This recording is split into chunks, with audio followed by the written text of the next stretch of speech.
Mesdames et messieurs, amis de la nature, bonjour et merci de vous joindre à nous pour le compte de cette tranche écologique Objectif Vert qui s'ouvre aujourd'hui sur la question, une fois de plus, des gestions des déchets à travers la ville de Kinshasa. Pour en parler aujourd'hui, votre magazine a posé ce bagage, en tout cas ici, dans les locaux de l'ASBEL, association sans but lucratif entre terre et ciel, qui nous accueille pour en parler. En tout cas, aujourd'hui, nous recevons M. Eric Mukuna, qui est administrateur de cette ASBEL. Bonjour M. Eric, et merci en tout cas de nous recevoir. Bonjour. À ses côtés, il y aura M. Marocain, Nzala Lemba, qui est le coordinateur des Recoval, qui est l'une des structures, en tout cas partenaire de cette ASBEL. Tout de suite, vous allez comprendre que nous allons échanger sur la question des déchets plastiques. Désirer, acheter, consommer, jeter et recommencer, c'est un processus simple auquel chacun de nous est soumis tous les jours. Cependant, ces processus conduisent aujourd'hui à plus de milliards de tonnes de déchets chaque jour à travers le monde. Si ailleurs, en tout cas, les traitements des déchets ou des ordures constituent une priorité environnementale, politique, mais surtout économique, ici chez nous, en RDC, les choses en tout cas semblent s'activer plus rapidement dans les secteurs privé, on va dire, mais également associatif. C'est le cas de l'ASBEL, entre terre et ciel, qui, grâce à sa branche environnement, a choisi d'investir dans l'assainissement et particulièrement dans la gestion des déchets, car cet ASBEL considère que la gestion des déchets est une affaire de tous. Alors, comment ils les font, avec qui ils les font? Tentative de réponse dans cet élément que je vous propose de suivre.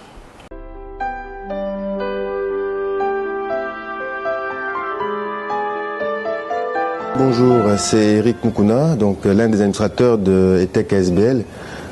Nous avons organisé il y a quelques jours la conférence sur la gestion des déchets, une affaire de tous au Sultani, le 5 juin, la journée mondiale de l'environnement. Après les éléments qui sont passés, nous avons eu beaucoup de retours sur quel était l'objectif d'ETEC Environnement. Alors, ce petit message pour vous dire que je tiens d'abord à remercier les différents partenaires et les opérateurs qui avaient participé à cette conférence. Et nous allons essayer ensemble aujourd'hui de vous expliquer un peu plus longuement quel est l'objectif d'ETEC Environnement. Alors, il faut d'abord savoir qu'ETEC Environnement est un département de ETEC ASBL. Donc, vous connaissez ETEC ASBL au travers du funéraire, donc la nécropole.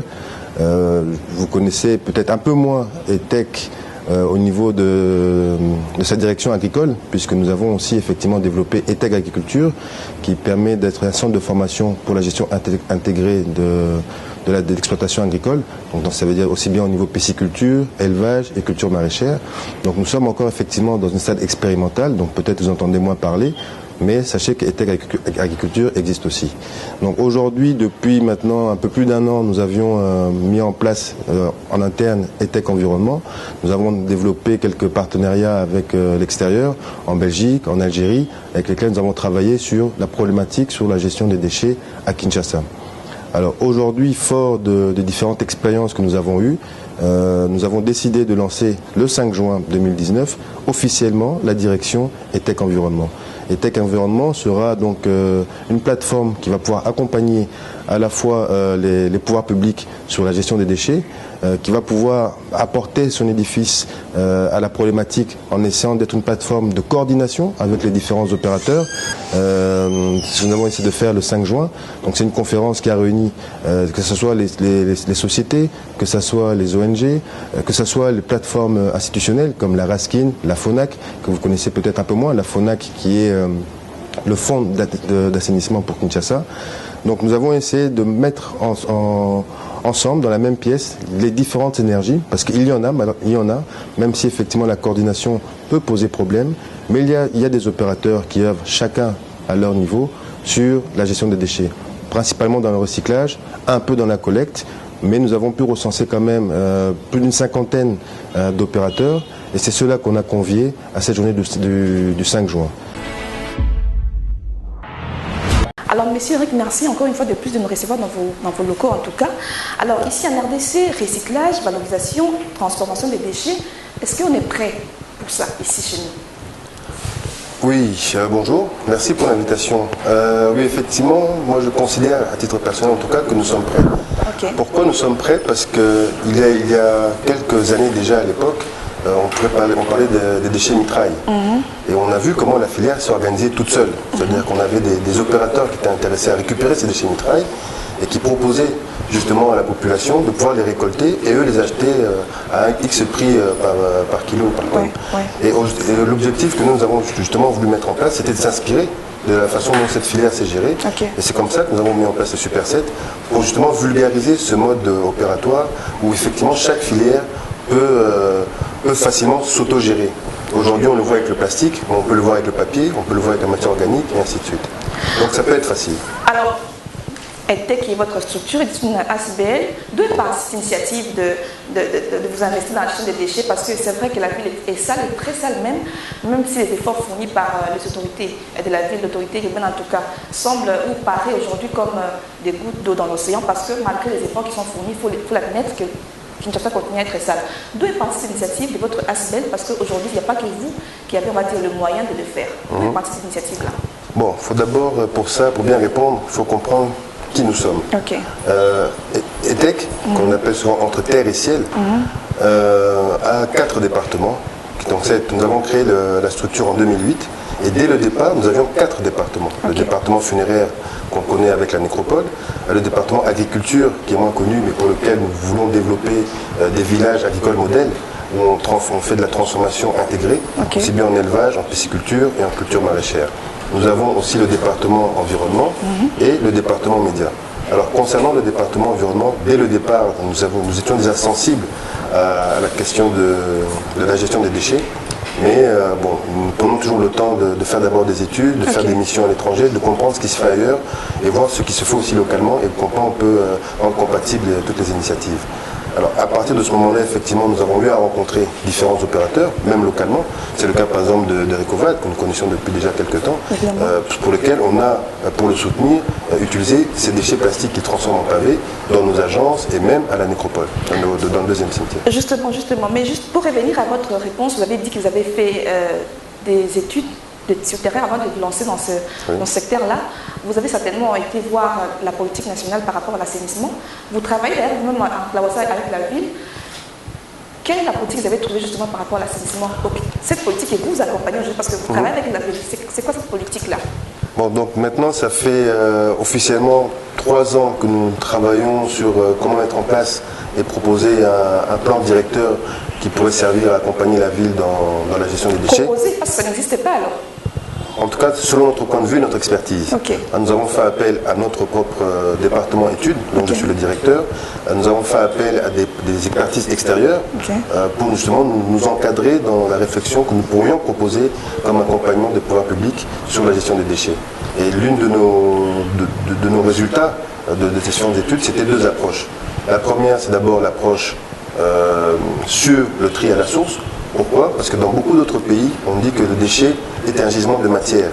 Je vous donne un exemple, par exemple, comme la Suède. La Suède recycle 98% de leurs déchets. 98% de leurs déchets sont recyclés. Ils ont tellement besoin... Ils importent même d'ailleurs aujourd'hui. Ils importent même aujourd'hui.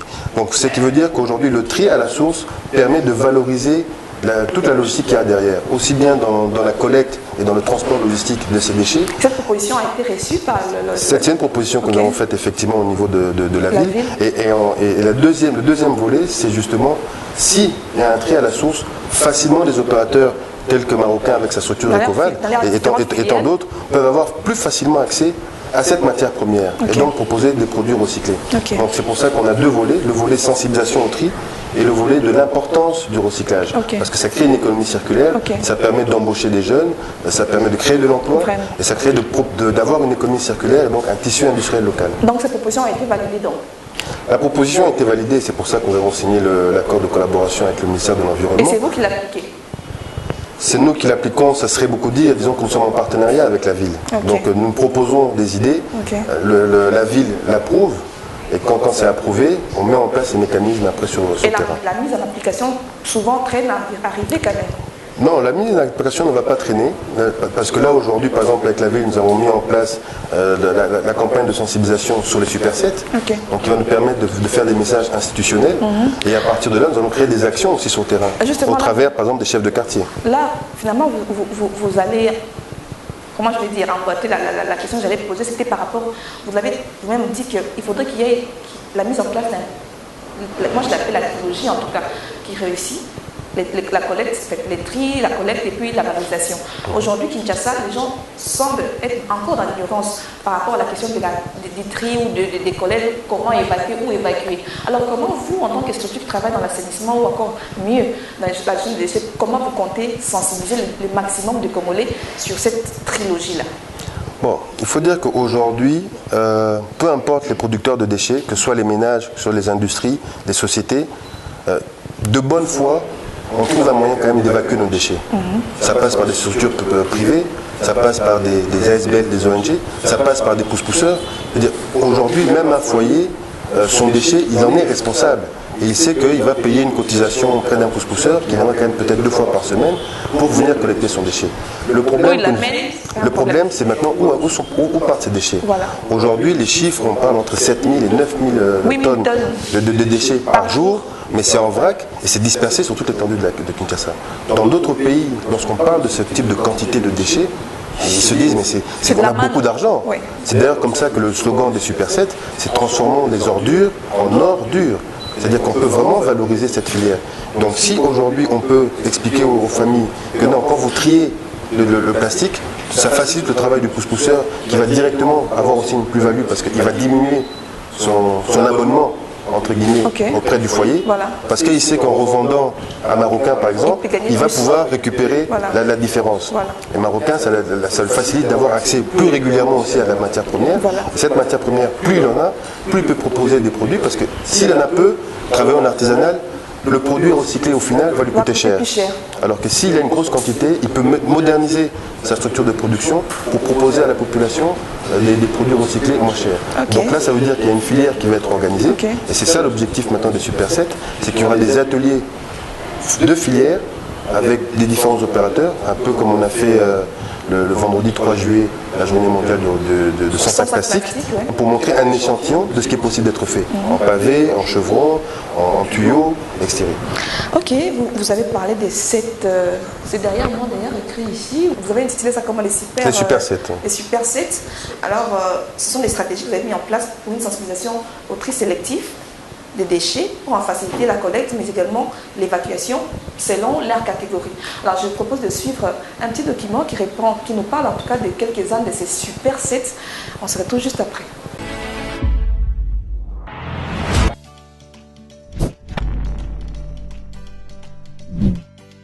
Et bonjour les amis, je suis Super Dodi, leader des Super 7 spécialisé dans tout ce qui est relatif au recyclage des déchets spéciaux. Notre objectif à nous Super 7 est de vous familiariser avec le différents types de déchets afin de faciliter le tri à la source et favoriser le recyclage.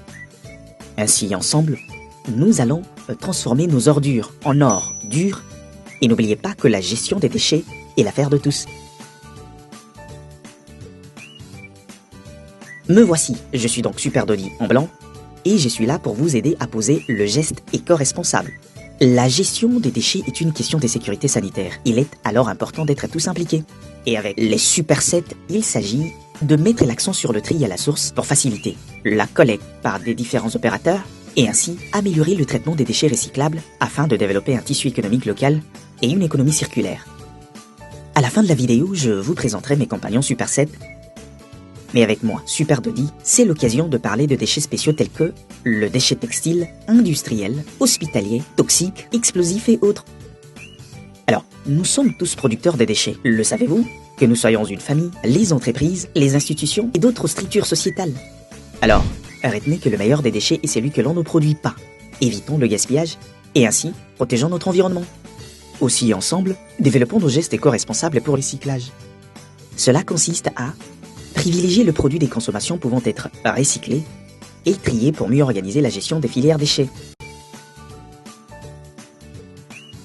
Vous l'avez donc compris, il est important que chacun d'entre nous pose le geste éco-responsable et nous, le Super 7, nous sommes là pour vous aider. Toujours ensemble, nous allons organiser le filière déchets et développer une économie circulaire. Et cela grâce à Super Mitch s'occupe de vos déchets métalliques. Super Pitch, c'est pour vos déchets papier et carton. Super Vic est là pour les déchets en verre. Super Ono, c'est le héros des déchets organiques. Super Paco pour vos déchets plastiques. Et Super Eco pour vos déchets électriques et électroniques. Quant à moi, Super Dodi en blanc, je suis là pour vous orienter dans les autres déchets. N'oubliez surtout pas, la gestion des déchets est une affaire de tous. Alors, dites-nous, une fois les tri faits, une fois que les gens savent où diriger leurs ordures, quel est le rôle, la partition que joue ETEC dans ce processus-là? Et surtout, comment ETEC va à la rencontre des opérateurs qui travaillent dans les différentes filières? Bon, nous, on fait tout simplement comprendre aux opérateurs que notre travail, c'est vraiment de la sensibilisation au tri. Okay. Et c'est là où on partage d'ailleurs des informations ensemble parce qu'ils comprennent que notre travail, c'est la sensibilisation au tri. En faisant de la sensibilisation au tri, on leur garantit un accès beaucoup plus facile à cette matière première dont ils ont besoin. Okay. C'est là où notre collaboration est gagnant-gagnant. Mais comment ça se passe? Comment vous allez vers eux? Comment ça se passe ces processus de recrutement? Si je vais appeler ça comme ça, recrutement ou identification. Comment ça se passe? On identifie, on a des équipes qui vont sur le terrain par rapport à des... Bon, quelqu'un comme Marocain, on ne se connaissait pas, on l'a identifié, voilà. On a vu ses produits, ça nous a intéressé, d'ailleurs on a consommé ses produits. Ouais. Mais des personnes comme Marocain, lui il n'est pas spécialisé dans le pavé plastique, mais ça peut être dans des panneaux tout bloquants plastiques, ça peut être dans des briques plastiques, ça peut être dans des chevrons. Donc c'est-à-dire qu'il faut à un moment donné, nous notre objectif c'est sensibiliser au tri et pour faciliter la population de trier, c'est de montrer qu'il existe des opérateurs congolais tels que marocains qui en utilisant les déchets peuvent produire localement des produits locaux congolais. Okay. Et c'est là où les Super 7, donc comme je l'expliquais tout à l'heure, vont sensibiliser sur chaque filière. Et sur chaque filière, on va identifier, donc au travers du ministère de l'Environnement, on va faire des appels à identification. Donc chaque, comme Marocain par exemple dans le plastique, on va aller voir sa filière, dans les différentes filières. Sa filière de Super Paco, on dit j'existe, donc on va en avoir comme ça. Nous on en est par exemple, on a identifié une cinquantaine d'opérateurs, toutes filières confondues. Pour la ville ou pour les pays? Non, pour la ville. Pour la ville d'abord. Pour la ville, donc qui sont soit en société, soit en ASBL, soit en ONG, etc. On en a identifié une cinquantaine, réparties sur les différentes filières. Sur la filière plastique par exemple, on a répertorié au total une vingtaine d'opérateurs. C'est le plus d'ailleurs. C'est le plus. C'est là où vraiment les gens sont assez actifs. Mais le plus gros déchet en réalité, c'est la matière organique. La matière organique constitue plus de 40% des déchets. C'est le ménage en fait. C'est tout ce qui est organique. Oui, c'est les déchets alimentaires qui restent dans les ménages, dans les restaurants, etc. Donc vous avez le Super Ono par exemple qui pour la matière organique, qui représente 40 à 45% des déchets. Quand même. Le Super Paco, donc le plastique, représente plus ou moins 20%. 20%. Mais le plastique est un fléau très important dans l'environnement. Parce que lui, il pollue plus. Bon, tout le monde pollue, mais lui, il est plus visible, on va dire. Et sans compter les dégâts qu'il fait dans les cours d'eau ou voire même dans l'océan. Alors, pour revenir à M. Zalalemba, vous êtes opérateur, vous travaillez dans le secteur du recyclage. En tout cas, ailleurs, les déchets sont considérés comme une source de revenus. Est-ce que c'est le cas pour vous qui travaillez ici, dans ce domaine-là, j'allais dire ici en RDC, dans ce domaine? Merci d'abord pour la parole. Effectivement, pour nous aussi, les déchets, c'est vraiment une source de revenus. Parce que nous, si je peux parler un peu de l'historique, ce problème de déchets date de très longtemps, depuis des 3 décennies même. Bien sûr. C'est pourquoi ISF Ingénieurs Sans Frontières de Belgique avait ce souci de s'investir un peu ici, en RDC. Et quand il est arrivé, nous étions les premiers employés. C'est comme ça que nous avons bénéficié de cette expertise. Alors, nous avons eu vraiment la formation auprès de l'ISF pour recycler le genre de déchets de plastique durs et les plastiques mous. Les plastiques durs, c'est comme des chaises, les bidons, les gobelets. Et les plastiques mous, c'est ce qu'on appelle généralement les sachets. Voilà. Donc, on a cette expertise de transformation. Alors, quand nous transformons, donc, ce déchet devient un produit fini, utilisable et qui a une valeur économique. Et depuis que vous faites cette activité, vous êtes en mesure, on va dire, de faire vivre et d'engager également des gens? Effectivement, il y a cette opportunité d'engager les gens, mais pour l'instant, on n'est pas encore explosé. On est tout petit parce que ça demande d'appui. Des moyens. Les moyens financiers. Les moyens financiers, vous avez besoin qu'on vous donne des machines pour la transformation, on va dire industrielle, c'est ça? Effectivement, même pas industrielle, mais un peu mécanisée. On peut aussi devenir industriel, mais d'abord mécaniser le système de production. Donc ça demande les moyens financiers, parce que nous-mêmes, nous avons été aussi formés à fabriquer les machines. Oui, j'ai fait un déplacement au Burkina Faso pour améliorer la fabrication des machines. Nous avons maintenant, on a commencé par un foyer avec la poussière de la braise, mais maintenant nous sommes en mesure de fabriquer un mixeur. Ça rend de plus en plus facile la production, même les femmes. Vous avez besoin d'électricité pour le faire? Oui, l'électricité aussi, on en a besoin. quand on met encore l'électricité, les produits deviennent encore trop chers parce qu'il faut payer l'énergie. Avec le niveau de dessert, mais on a avec les panneaux solaires, ça, on va réduire les coûts. Alors, vous êtes en partenariat, en tout cas avec l'ASBEL et Tech. Oui. En quoi consiste cette collaboration? Mais surtout, est-ce qu'elle est avantageuse pour vous? C'est vraiment ETEC, c'est une ONG que nous félicitons parmi même les décideurs du pays qui n'arrivent pas à nous appuyer, parce qu'on a monté des dossiers qu'on a présentés dans le ministère qui n'ont jamais abouti. Mais avec l'ONG ETEC, elle a apprécié d'abord notre produit et elle consomme nos produits. Elle consomme ou elle fait consommer? Non, elle consomme d'abord elle-même, oui. Parce que dans toutes les agences, même à la nécropole, ce sont nos pavés qui sont utilisés. Okay. Donc par ce moyen-là, ils nous appuient, c'est très capital. Okay. Parce que quand ils consomment, c'est-à-dire qu'ils nous donnent les moyens de continuer à produire. Et au même moment, on assainit. Alors pour parler de consommation, vous êtes sans ignorer que la concurrence elle est assez rude. Vous utilisez les sachets que vous recyclez et ceux qui travaillent avec les ciments, alors ils sont peut-être un coût légèrement moins que le vôtre. Comment vous allez faire, comment vous comptez faire pour pouvoir combler ces déficits ou en tout cas relever ces défis concurrentiels auxquels vous faites face?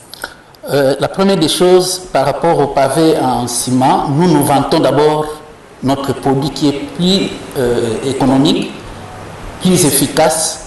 Et par rapport à ses qualités, c'est normal. Pas plus cher. La qualité vaut le prix. Okay. La qualité vaut le prix. Okay. Mais pour faire la concurrence, il est question simplement d'augmenter la production. Quand il y a une forte production, il y a la consommation qui s'ensuit. Nous ferons face à nos concurrents de pavés en ciment. Alors, monsieur Eric, vous voulez compléter, oui? En fait, c'est vrai que comme il dit, c'est qu'il y a d'abord la matière première qui est utilisée, le plastique, a une meilleure durabilité par rapport à pavé en ciment. Mais c'est vrai qu'effectivement, comme c'est un travail qui est fait de manière artisanale, le coût, effectivement, peut ne pas paraître compétitif. Mais dans la durabilité, c'est plus avantageux d'utiliser des pavés plastiques. Oui. Alors, ce qu'il faut savoir aussi, parce qu'il ne le dit pas, mais certains des pavés qui sont utilisés, ils font des certifications au niveau, par exemple, de l'Office des routes, pour assurer, par exemple, les pouvoirs publics, lorsqu'il y a des travaux de réhabilitation de routes à faire, qu'on peut utiliser des pavés plastiques.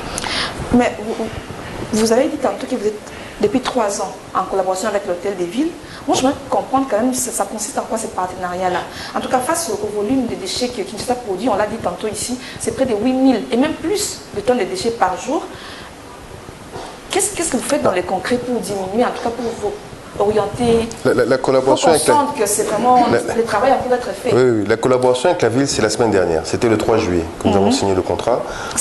Seulement le 3 juillet. Ah, ok. Oui, nous sommes partenaires avec la ville sur d'autres volets, notamment sur le volet, par exemple, funéraire. Okay. Mais sur le volet environnement, c'est depuis le 3 juillet de 2020. Depuis une semaine donc. Depuis une semaine donc.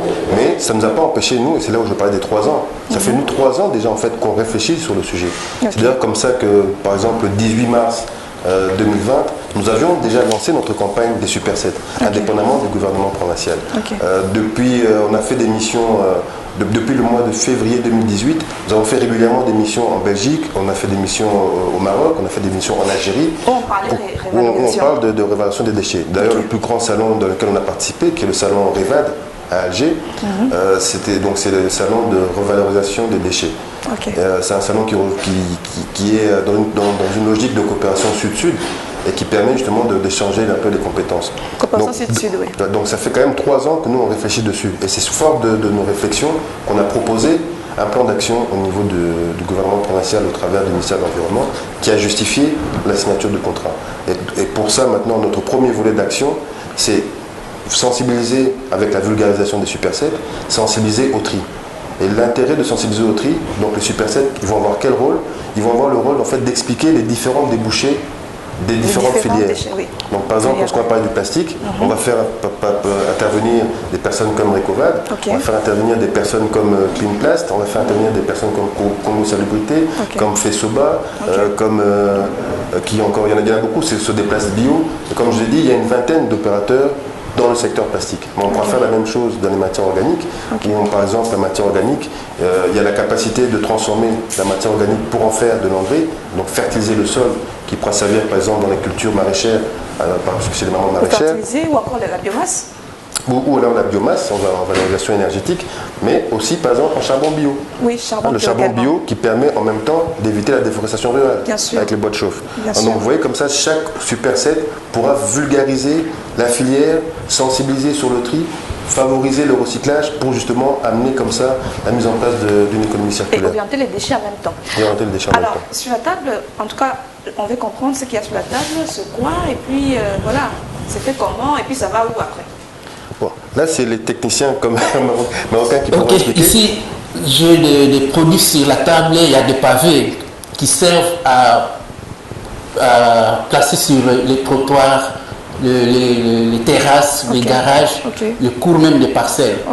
Ce sont des pavés et ça, De différentes dimensions. Hein. oui, Ouais, différentes c'est dimensions, ça c'est la forme I. Lourd, les véhicules peuvent passer dessus sans problème. Tel que ça, le véhicule peut passer, c'est sans problème. Ça, c'est pour les piétons. Ok. Ça aussi, le véhicule peut passer, c'est sans problème.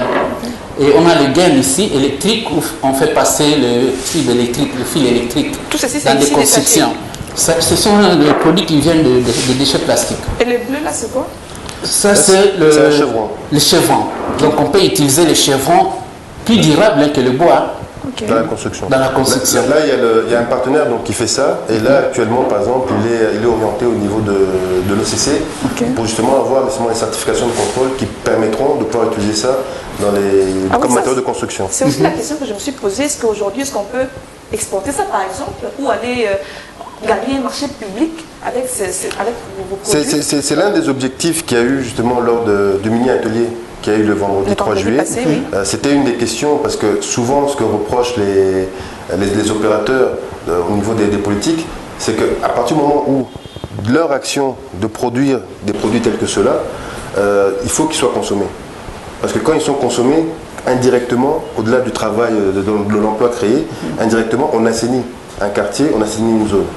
Or, s'ils ne sont pas consommés, ils n'assainissent pas, parce qu'il y a un effet comme ça, un vecteur de corrélation. Alors maintenant, aujourd'hui, la chance qu'on avait lors de cet atelier le 3 juillet, c'est qu'il y avait l'honorable président de la commission environnement, l'Assemblée provinciale. Voilà, de l'Assemblée provinciale, qui était sensibilisé à comment faire en sorte que dans les marchés publics où il y aurait besoin de matériaux tels que qu'on présentait ici, puissent être justement orientés sur cette plateforme-là. Parce que nous, est-ce que vous avez eu l'impression que vous avez été entendu? malheureusement, moi, c'est lui qui pouvait parler, moi je n'étais pas là, j'ai été représenté. Ok. Mais c'est par rapport à ça, la consommation, il y a la ville qui devrait aussi nous encourager, mais jusque-là, il ne nous encourage pas. Nous, Recovad, la ville nous a quand même aidé en nous donnant l'espace auquel nous produisons. À ce que je sache. Oui. Et ensuite, par la suite, nous avions demandé à la ville pour paver les espaces publics. Nous avons introduit un dossier, mais jusqu'aujourd'hui, ce dossier n'a jamais été... ça n'évolue pas. Voilà. Mais c'est le travail qui doit mener, le plaidoyer qui doit mener... C'est le plaidoyer que nous menons justement aujourd'hui pour montrer à la ville qu'il y a des opérateurs, il y a des initiatives qui existent et que si c'est coordonné et encadré, des structures telles que Marocain avec Recovad pourraient justement bénéficier de ces marchés publics, notamment dans les espaces publics, les parcs urbains, etc., avec des pavés plastiques. Notamment. Parce qu'il y a des produits, il y a une partie. Il y a les briquettes ici qui n'est pas ici, mais nous faisons aussi des briquettes pour les constructions de maisons. Il y en a. Il y a les pellets, c'est-à-dire les broyés qui devraient encore rentrer dans la production pour diminuer le coût de la matière première. Vraiment. Ça, c'est possible aussi, nous les faisons. Mais c'est bon, tous ces produits que vous présentez, là, c'est eux qui est en face de votre, qui est votre partenaire, mène des plaidoyers dans ce sens-là. Mais avant de finir, est-ce que vous sentez que vous avez une oreille attentive de la part de la ville? Est-ce que M. Maroquet, comme tous ces gens qui travaillent dans ce domaine, qui sont vos partenaires, peuvent espérer, en tout cas dans les prochains jours, un changement ou une amélioration de leur condition de travail, en tout cas? Oui, il faut l'espérer, sinon on n'aurait pas signé l'accord de collaboration. Mais c'est vrai que nous, on côtoie ce milieu-là depuis quelques années maintenant, et donc on connaît bien leurs difficultés. De l'autre côté, nous sommes partenaires avec la ville depuis presque 10 ans sur d'autres volets, donc on connaît bien aussi leur réalité, parce que le problème c'est que même si la ville doit octroyer ses marchés, l'inconvénient c'est après comment payer. Donc c'est ce mécanisme-là qu'il faut trouver qui soit gagnant-gagnant, à la fois pour soutenir cette économie locale, mais à la fois pour faciliter la ville de pouvoir les aider avec des mécanismes de financement. Alors vraiment ça c'est pour la fin, je ne sais pas, vous avez peut-être un mot par rapport à votre implication dans la gestion des déchets au regard de l'environnement, au regard de la protection de l'environnement. Oui, le mot que je vais dire, c'est que tout simplement, là, effectivement, la population va avoir beaucoup d'attentes, puisque à partir du moment où on fait de la communication sur le fait qu'il y a une collaboration qui a été mise en place entre nous et eux, ce que nous, on va faire, c'est que régulièrement, on va faire des actions de visibilité. La première action de visibilité, c'est d'abord vulgariser les Super 7 pendant toute cette période estivale. Okay. Donc il y aura des capsules qui seront mises en place en français et en lingala, qui vont permettre d'abord aux gens de s'habituer sur le... Parce que pour d'autres personnes, on peut penser que c'est technique, alors que pas forcément. Et c'est comme ça que je donne souvent l'exemple de la filière mitraille. Okay. Si les gens se rappellent de la filière mitraille, tout ce qu'on essaie de faire aujourd'hui, c'est calquer ce modèle-là. Ouais. Donc c'est maintenant organiser les filières pour que ce soit un message beaucoup plus facile à comprendre au niveau des populations, mettre en lumière des opérateurs tels que Recovad pour qu'ils puissent aussi vendre leurs produits et que ça permette de soutenir finalement cette économie circulaire. Et donc ça va être la première partie. La deuxième partie, c'est qu'effectivement, il faudrait mettre en place après ce que nous on appelle des parcs pédagogiques de recyclage, où les gens pourront venir, notamment les écoles, pourraient venir un peu s'informer, comprendre de quoi il s'agit, ou tout simplement, les Quinois de manière générale, pourraient aller pour se renseigner sur la filière. Alors en passant, le message, il est en français ou en lingala? Il est exclusivement en français ou il est aussi en langue? On l'a fait pour l'instant en français, mais pendant tout cet été, nous appelons à ce qu'il soit aussi en lingala. Donc le message sera en lingala et en français. Mesdames et messieurs, vous allez comprendre qu'il a été question, en tout cas aujourd'hui, de la gestion des déchets à travers la ville de Kinshasa. Sur ce plateau, nous avons parlé, nous avons échangé avec M. Eric Mukuna, qui est administrateur de l'ASBEL, entre terre et ciel, mais également M. Nzalalimba, marocain, à qui nous remercions, en fait, nous disons une fois de plus merci en tout cas pour cet accueil. Il a été démontré, d'après plusieurs études, que les déchets sont nuisibles non seulement pour la santé, mais également et surtout pour l'environnement. Il est donc nécessaire de rappeler la nécessité que chacun de nous a un rôle à jouer pour la gestion efficiente ou efficace en tout cas de nos déchets. C'est sur cette phrase qui va se refermer ce numéro de votre magazine écologique Objectif Vert. Merci en tout cas une fois de plus pour votre attention soutenue à ces programmes environnementaux. D'ici là, portez-vous bien, prenez soin de vous, mais surtout de votre environnement. Au revoir et à très bientôt.